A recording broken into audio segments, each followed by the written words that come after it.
A pervasive myth is commonly spouted by the supporters of the so-called free market system. That is, that it's the most efficient system. However, using a broader definition of efficiency, we can clearly see that throughout the world, capitalism is unable to house, feed, clothe, and provide livable wages to millions of people. This system is severely lacking in its ability to distribute the goods and wealth it produces for our economy to use. This inefficiency is most seen in the scale of unemployment, which is a permanent feature of the labour market. Capitalism is unable to provide jobs to these people, and therefore is wasting their potential and wasting their ability to contribute to the economy. The International Labour Organization estimates that there are currently 200 million unemployed people in the world right now. In a system that depends upon people working for wages, this is a crippling inefficiency within capitalism. Champions of the system make claims that the selfishness of the individual works out best for us all in the end. However, this statement has been proven false a million times over.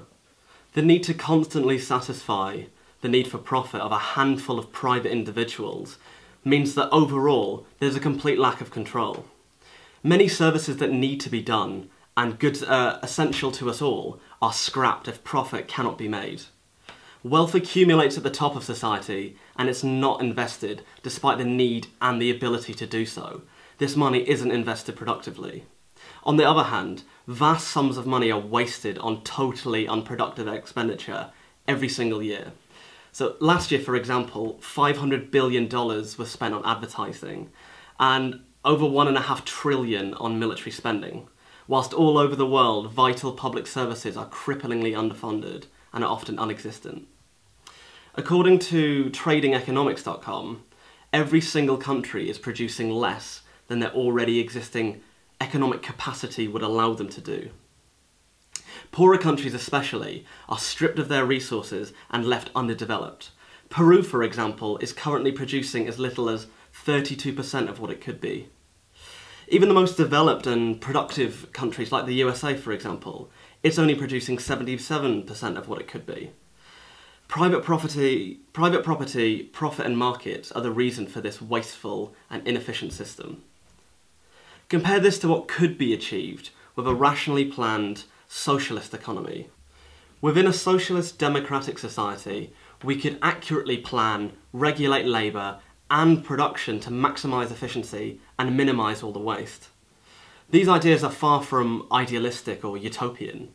If you think about it this way, within companies at the moment, we see large amounts of planning, to most efficiently produce their goods and services.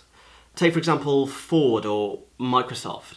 They have no internal market or competing departments within them or middlemen who are making profit off the production line. They accurately and expertly plan their businesses to most efficiently produce their products. So socialism is just taking this logic and rationality to a higher level to encompass all of production. These businesses need to come under the hands of democratic control and out of the hands of private owners.